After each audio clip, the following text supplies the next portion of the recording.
안녕하십니까, 부천기 전도사입니다. 오늘 함께 나눌 말씀은 베드로전서 3장 1절부터 6절 말씀입니다. 아내들아, 이와 같이 자기 남편에게 순종하라. 이는 혹 말씀을 순종하지 않는 자라도 말로 말미암지 않고 그 아내의 행실로 말미암아 구원을 받게 하려 함이니, 너희의 두려워하며 정결한 행실을 봄이라. 너희의 단장은 머리를 꾸미고 금을 차고 아름다운 옷을 입는 외모로 하지 말고, 오직 마음에 숨은 사람을 온유하고 안정한 심령에 썩지 아니할 것으로 알아. 이는 하나님 앞에 값진 것이니라.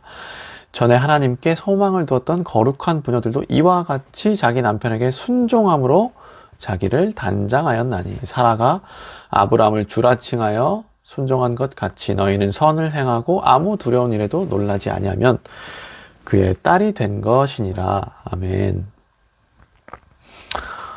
오늘 말씀에서도 베드로는 우리에게 순종을 요구합니다. 특히 아내들에게 순종을 요구하죠.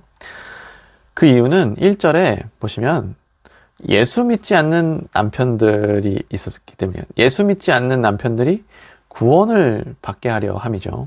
그러니까 생각해보면 간혹 집안에서 혼자 예수 믿는 사람들이 있습니다. 혼자 다니는 사람도 있죠. 교회에. 사실 제가 그랬어요. 저희 부모님도 제가 어렸을 때는 교회를 다니셨지만, 제가 10대 후반부터 20대까지는, 20대 끝날 때까지도 교회를 거의 안 나가셨어요. 그리고 이런 학생들도 간혹 있는데, 그러니까 이들이 해야 할 전투가 뭐냐 하면, 바로 순종이라는 것이죠. 1절을 잘 보면, 말로 말미암는 것이 아니라 행실로, 순종함으로, 이 남편을, 우리 가족을 구원하게 한다는 거예요. 그러니까 말하자면 우리가 백날 말해도 안 통하잖아요. 말로만 해도, 말로만 떠들어도 말로만 떠들면 안 먹혀요. 행함이 있어야 된다. 그래서 오늘도 어제 이어 말씀드리면요, 6절에 나와 있는데, 남편은 내 주입니다. 남편은 나의 주, 나의 작은 예수입니다. 순종해야 돼요. 남편을 나의 주로 삼은 여자가 곧 성령과 피로써 거듭난 여자입니다. 우리가 나의 나 된 것은 은혜요. 여자인 내가 참 여자가 된 것은 은혜로다 라고 고백할 거면요, 솔직히 말해서 순종부터 해야 합니다. 남편을 주로 삼아야 돼요. 이게 예수 믿는 거죠.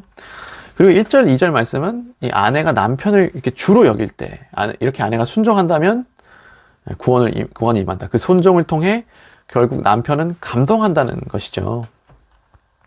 그리고 또 민수기 말씀을 인용해서 말씀드리면, 아내의 순종은 결국 하나님의 거룩한 성품을 드러내고, 아내의 순종은 남편으로 하여금, 또 가족으로 하여금, 자녀로 하여금 하나님을 거룩한 분으로 존경하도록 인도하는 길이라는 거예요. 그리고 3, 4절은 또 말합니다. 이것을 위해, 이 순종을 위해 아내들은 속사람을 단장해야 된다. 무장하라. 그러니까 속사람을 썩지 아니하는 것으로 무장하라. 하나님의 성품으로, 특별히 구체적으로 온유와 안정한 심령으로 단장하라 하고 말합니다.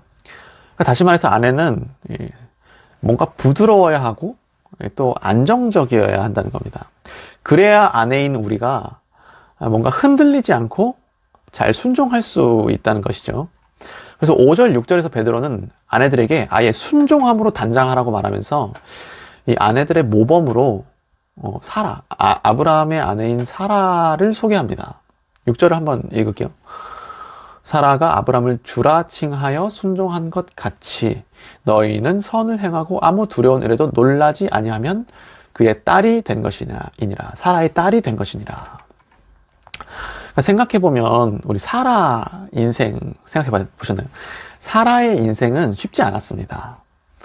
사라 입장에서 이 두려운 일들이 많았던 것 같습니다. 그러니까 사라는 아무것도 모르는 채, 결혼하고 아무것도 모르는 채 아브라함과 긴 여행을 해야 했고, 뭐 아브라함이 알려줄 수도 있겠죠. 어쨌든, 그리고 또 이집트 왕에게 위협을 당한 적도 있고, 자녀가 생긴 일, 그리고 또 자녀가 버려지고 또 자녀가 죽고 하는 그런 일들이 있었잖아요. 그러니까 정말 평탄한 인생이 아니었습니다. 이게 또 생각해보면은 아브라함을 좀 세상적으로 보면 그는 막 나가는 남편입니다.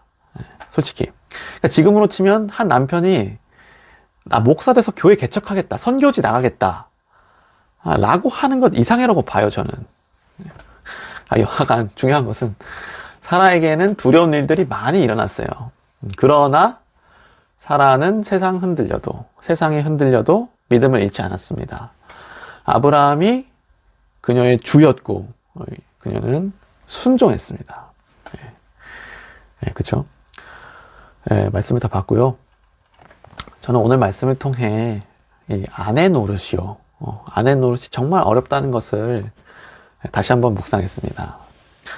그 남편 노릇 있잖아요. 남편 노릇은 말하자면 내가 그녀의 예수님이 되는 것이기 때문에 이것도 정말 어려운데 눈물을 흘려야 되는데 역으로 누군가를 내 주로 삼는 것, 내 작은 예수님으로 삼는 것, 저 남편을 이것 또한 쉽지 않다는 겁니다. 이것 또한 눈물 나는 일이라는 겁니다. 엄청난 무장이 필요하고 믿음이 필요한 일입니다. 사실 1절을 보시면 이와 같이 순종하라 되어 있죠. 이와 같이 순종하라 되어 있는데 이와 같이란 말은 2장에 맥에서 끌고 온 거죠. 2장에서 예수가 고난받은 것 같이, 예수가 종이 된 것 같이, 종이 되어 고난받은 것 같이 순종하라는 거거든요. 그래서 정말 어려운 거예요. 저도 알아요. 여자로서.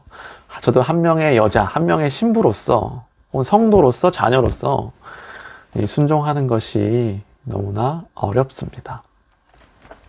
그러나 우리는 하나님이 세우신 질서에 순종해야 합니다. 남편을 내 주로 삼아야 합니다. 그래서 사랑하는 성도 여러분, 남편에게 순종하여 사라의 딸들이 되시기를 소망하고요. 또한 특별히 이 가정에서 혼자 예수 믿는 분들이 계시다면 주 예수를 믿으셔서 그 집에 구원을 얻으시기를 예수 그리스도의 이름으로 소망합니다. 기도 제목 나눌게요. 오늘은 아내들을 위해 기도하겠습니다. 우리가 온유와 평온함으로 무장하게 해달라고, 그래서 순종할 수 있게 해달라고 기도하기 원하고요. 또한 특별히 가정에서 혼자 예수 믿는 사람들을 위해 기도하기 원합니다. 이들이 거룩한 전투에서 승리하기를 이렇게 우리가 기도해 주기를 원해요. 우리가 기도로 함께 싸워줘야 돼요. 혼자가 아님을 알게 해줘야 되고 우리가 함께 기도해 줘야 합니다. 기도하겠습니다.